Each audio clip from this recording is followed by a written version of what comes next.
WhatsApp guys, welcome back once again. दोस्तों, आज की कहानी जो एक्सप्लेन करने जा रहे हैं उसका नाम है टेरा नोवा। कहानी की शुरुआत होती है एक जेल से, जहां पर हम कुछ कैदियों को देखते हैं जिनके ऊपर न जाने कितने केसेस लगे हुए हैं और इसका कोई भी हिसाब नहीं है। लेकिन अभी चलते हैं प्रेजेंट में, जहां पर हम जालिन नाम के कैदी को देखते हैं जो इन्हीं लोगों में से भागा हुआ है और वो इस समय कहीं दूर किसी वीरान जगह पर दर बदर भटक रहा है। न जाने कितने दिनों से उसे कुछ खाया पिया नहीं है। वो चलते चलते फिसल जाता है और जाकर एक सूखी नदी पर गिर जाता है, पर उठकर फिर से चलना शुरू करता है। लेकिन कुछ दूरी जाने के बाद उसकी हिम्मत जवाब दे देती है और फिर से वो एक जगह बैठ जाता है, जहां पर वो हमसे कहता है कि आपको क्या लगता है मैं ये सब अपने लिए कर रहा हूँ? नहीं, मैंने ये उन लोगों की जान बचाने के लिए किया है, पर मैं यहाँ तक पहुंचा कैसे? इसके लिए आपको मेरे साथ कहानी में पीछे चलना होगा, जहाँ से ये सब शुरू हुआ। कहानी पास में जाती है। हम एक जेल में जालिन को देखते हैं, जिसकी बड़ी ही बुरी तरह से पकड़कर जेलर के पास लाया जाता है, जहाँ पर वो उसे पूछते हैं कि तुम्हें आगे जाकर क्या करना है अगर तुम इस जेल से छूट गए तो।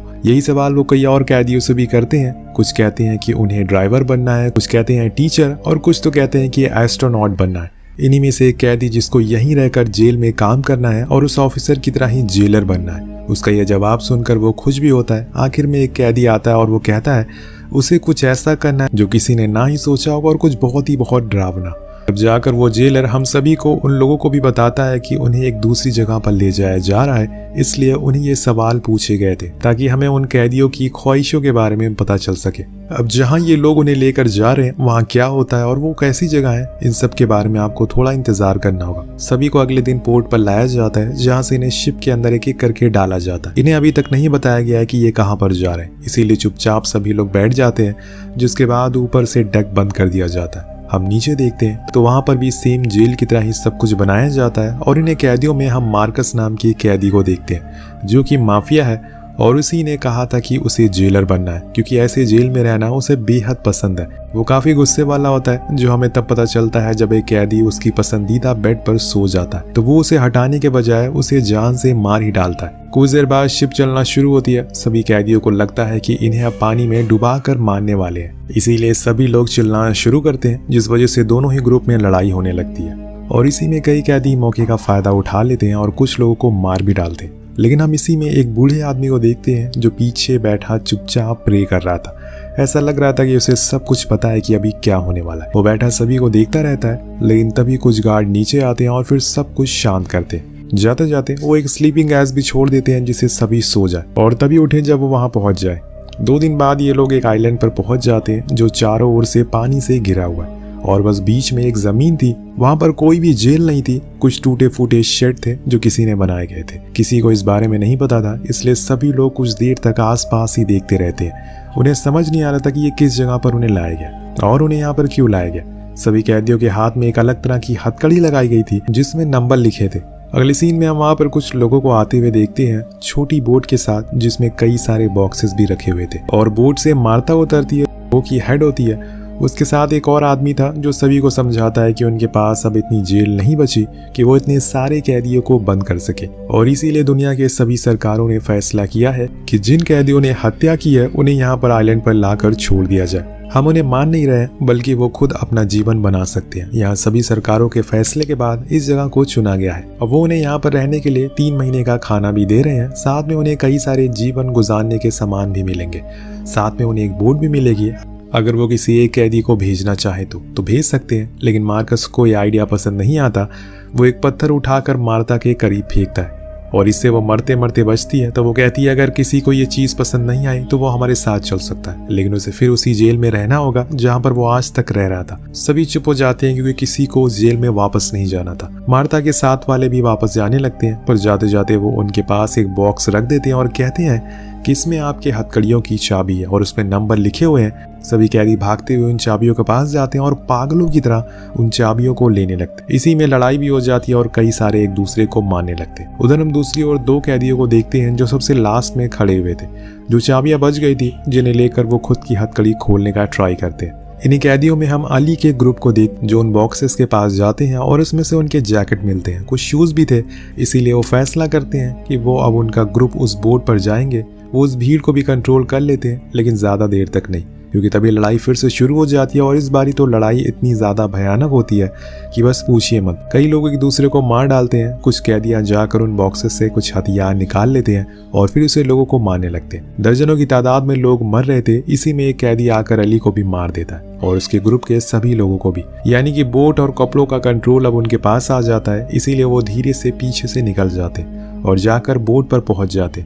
बाकी लोगों ने देखते हैं, उनके करीब जाने की कोशिश करते हैं, लेकिन तब तक वो निकल चुके थे। लेकिन उन तीनों को इस बात का ध्यान देना चाहिए कि मार्ता ने ये साफ बात कही थी कि अगर किसी को यहाँ से जाना है तो वो अकेले ही बोट से जा सकता है, क्योंकि एक आदमी के लिए ही ये बोट बनी है, ना कि 4 लोगों के लिए। इसी वजह से जब वो थोड़ी दूर पर जाते हैं तो वो डगमगाने लगती है। फिर क्या एक तेज लहर आती है और तीनों ही बीच में गिर जाते हैं, समुंदर के बीच में। वही हम आइलैंड पे देखते हैं जहाँ पर कई लोग तो ऐसे मरे हुए थे जिनका सर कटा था, किसी का पैर कटा है। अली तो समुद्र किनारे था, उसकी दोनों आंखें निकाल ली थी इन लोगों ने लड़ाई के दौरान। जब सब कुछ शांत हो जाता है तो बचे हुए लोग जाकर उन बॉक्सेस को खोलते हैं जिसमें उन्हें कुछ खाने पीने का कपड़ा वगैरह मिलता है। कुछ टूल्स भी थे जिससे वो मछलियों को पकड़ सके या फिर इंसानों को ही मारकर खा सके। उधर हम जैलिन को देखते हैं जो अपने सामानों को इकट्ठा करना शुरू करता है। उसे अच्छे से पता था कि यहाँ पर राशन 3 महीने तक को बिल्कुल चलने वाला नहीं है। उस जगह पर मार्कस भी आता है अपनी हथकड़ी खुलवाने के लिए और सभी से कहता है कि जिसको जितना लेना है उतना ले लो।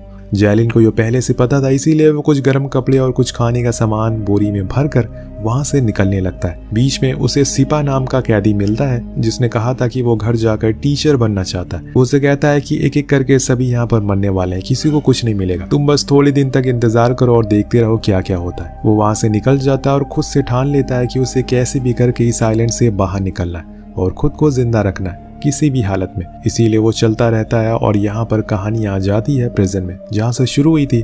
आपको वजह पता चल गई कि आखिर जैलिन यहाँ पर कैसे फंसा। अब इसके बाद हमें ये देखना है कि क्या वो सच में यहाँ से बाहर निकल पाएगा या नहीं। अब वो कई दिन ऐसे ही चलता रहता है बिना कहीं रुके, लेकिन एक दिन उसकी हिम्मत जवाब दे देती है। वो एक जगह पर रुक कर थोड़ा आराम करता है, लेकिन यहाँ उसे अपने परिवार की याद आ रही थी जिनके पास जाने के लिए वो वहाँ से भाग आया था। वो उनकी फोटो को देखता है और बहुत रोता है और वहीं सो जाता है। कुछ घंटों के बाद उसकी किसी आवाज की वजह से आंख खुल जाती है। वो सामने कुछ चूहों को देखता है जो उसके ही राशन को बुरी तरह से अंदर घुस गए थे। उसके सारे सामानों को खराब करने लगते हैं। वो उन्हें हटाता और वहां से आगे बढ़ता है। कुछ दिन बाद उसे एक गुफा मिलती है जहां पर वो आसरा लेता है और तब तक वहां पर ठंड बहुत ज्यादा बढ़ जाती है। वो पूरा एरिया बर्फ से ढका हुआ था चारों ओर, इसीलिए सबसे पहले तो वो अपने साथ लाए हुए कपड़ों को पहन लेता है और उसी गुफा का सहारा लेता है। लेकिन तभी तेज बारिश होने लगती है जो उसके लिए एक और मुसीबत बन जाती है। लेकिन वो दिमाग लगाता है और उसके पानी को स्टोर कर लेता है। लेकिन तभी वहां पर हम सिपा को देखते हैं जो उसके पीछे पीछे यहाँ तक आ गया था। उसे जैलिन की बात सही लगी, लेकिन उसके इरादे अलग थे। वो आते ही उसके चाकू को चुराना शुरू करता है, लेकिन जैलिन उसे देख लेता है जिससे कि वो वापस रख देता है। अपने साथ लाए कुछ नमक के पाउच दे सकता हूँ, लेकिन उसके बदले में तुम्हें मुझे कुछ खाने को देना होगा। वो मान जाता है, जिसके बाद दोनों साथ में मिलकर खाना खाते।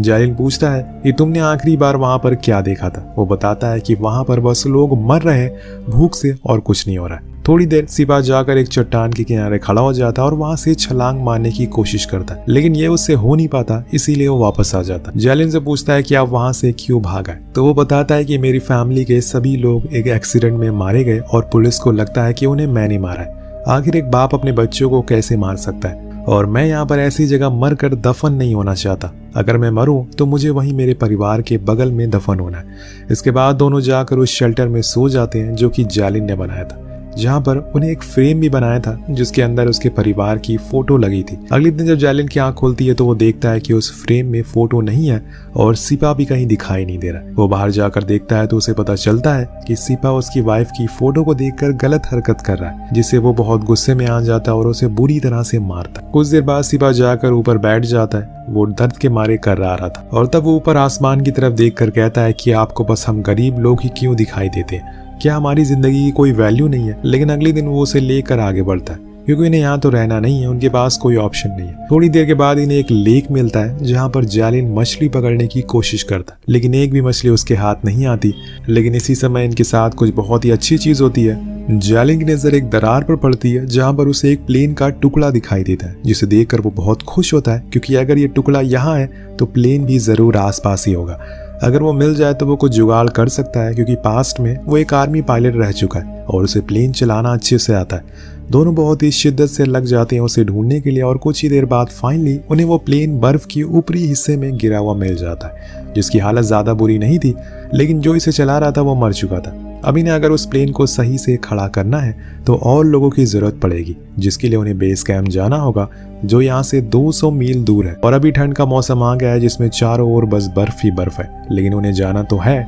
इसीलिए दोनों ठान लेते हैं कि वो बेस कैंप जाएंगे, लेकिन जिसके ऊपर भरोसा होगा उसे ही ये बात बताएंगे। दोनों चलना शुरू करते हैं और बस चलते ही रहते हैं। उन्हें कुछ पता नहीं चलता कि कब दिन हो रही है कब रात हो रही है। अब इसी तरह से कई दिन बीतने लगते हैं और वो बस कदम बढ़ाए जा रहे थे। बर्फ के ऊपर से उन्हें होकर गुजरना था उस बेस कैंप तक पहुंचने के लिए। उधर हम मार्कस को देखते हैं, जिसने उस आइलैंड पर कब्जा कर लिया था और उसका वो जेलर बनने का सपना भी पूरा हो चुका था। उसके कहने पर सारी कैदी फौरन वहां से बनाई गई बैरक में चले जाते हैं और ऐसे में जो कैदी पीछे रह जाते हैं वो लोग उसे पकड़ लेते हैं और फिर मार कर उसे ही खा जाते हैं, क्योंकि खाना अब खत्म होता जा रहा है। उधर हम इन दोनों को देखते हैं जो बेस कैंप तक जैसे तैसे पहुंच चुके थे। उन्हें वहां पर कुछ खाने का सामान भी मिल जाता है, लेकिन तभी सिपाही जैलिन को उठने को कहता है, क्योंकि उसे वहां पर कुछ शोर सुनाई दे रहा था। वो देखता है कि कुछ लोग एक आदमी की लाश लेकर आ रहे हैं उसे काटने के लिए, लेकिन तभी उनकी नज़र इन दोनों पर पड़ जाती है और वो इन्हें पकड़ लेते। जिसके बाद क्या था, मार्कस दोनों को ही मार कर खाने का आदेश देता है और कहता है कि इन्हें अभी के लिए जाके बैरक में बंद कर दो। यहाँ पर हम देखते हैं कि एक बारी जब सभी को अंदर जाने का आदेश दिया जाता है तो एक कैदी को जानबूझकर बाहर की ओर कर देते, क्योंकि अंदर वालों की उससे बनती नहीं थी। अब जब वो बाहर रह गया तो रूल्स के मुताबिक उसे पहले लकड़ी से बांध दिया जाता है, जिसके बाद सभी के सामने उसे मार दिया जाता है और फिर उसका खाना बनाकर सभी को परोस दिया जाता है। सभी कैदी ये देख रहे थे, लेकिन किसी को कुछ बोलने की हिम्मत नहीं थी। रात होने पर जैलिन, सिपा और 3-4 लोग इकट्ठा होते हैं, जिससे वो इस बारे में बात करता है और उन्हें कहता है कि हमें मार्कस से बात करके एक डील करनी होगी। मैं उसे प्लेन के बारे में बताऊंगा और उससे कहूंगा कि हमें बोट दे दे, जिसे लेकर हम खाने का सामान ला सकें। सुबह होने पर यह प्रस्ताव मार्कस के सामने रखते हैं, जो कि वो मान भी जाता है और गेट को खोल देता है, लेकिन वो साथ में अपने 2 आदमियों को भी जाने को कहता है। यहाँ वो जैलिन के बारे में अपने लोगों से भी पूछता है, जिसमें वो पता चलता है कि वो पहले पायलट हुआ करता था, पर एक दिन उसने कुछ गलत इंस्ट्रक्शन दे दिए, जिसकी वजह से काफ़ी नुकसान हुआ और इसी वजह से उसे जेल में बंद किया गया।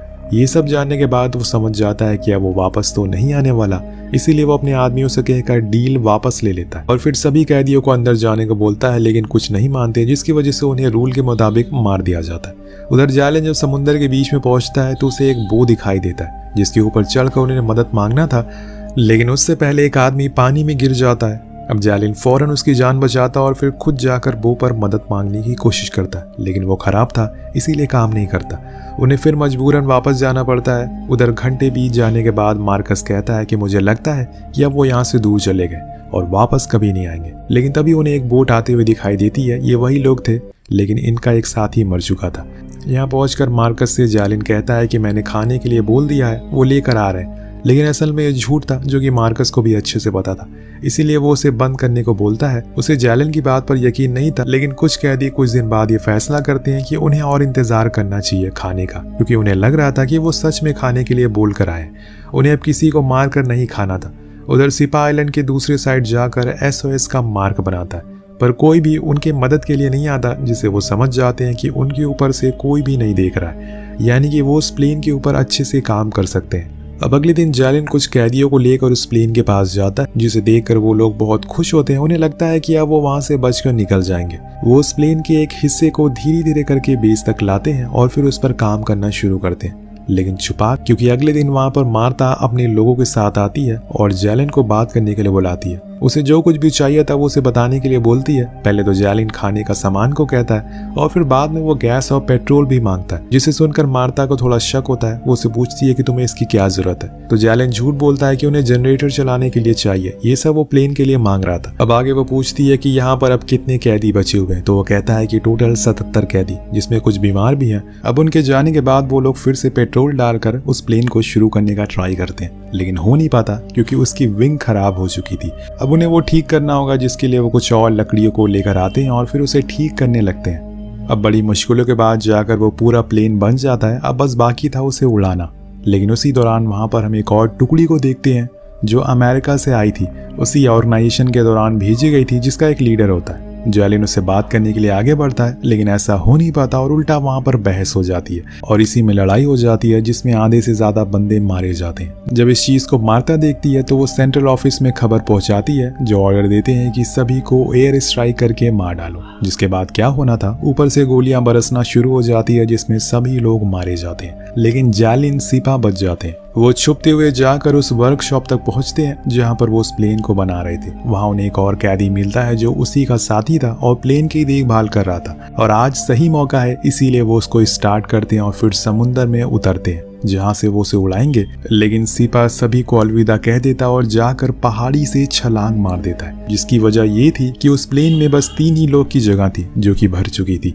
अब वो ऐसे ही जाते हैं, जैलिन प्लेन को फ्लाई करता है, वो उड़ भी जाता है, लेकिन बीच में उन्हें एक नेवी शिप मिल जाती है जो उन पर लगातार गोलियां चलाना शुरू करती है, जिसमें जैलिन तो बच जाता है लेकिन उसके दोनों साथी मारे जाते हैं। वो घर तक पहुंचकर भी वहां पहुंच नहीं पाए, लेकिन जैलिन वहां से सही सलामत निकल जाता है और अपने घर पहुंच जाता है। तो उसने अपने हुनर के बदौलत इस जगह को पार कर लिया था, लेकिन सिपा का भी इसमें बहुत बड़ा हाथ था, पर वो अपने मुकाम तक पहुंच नहीं सका।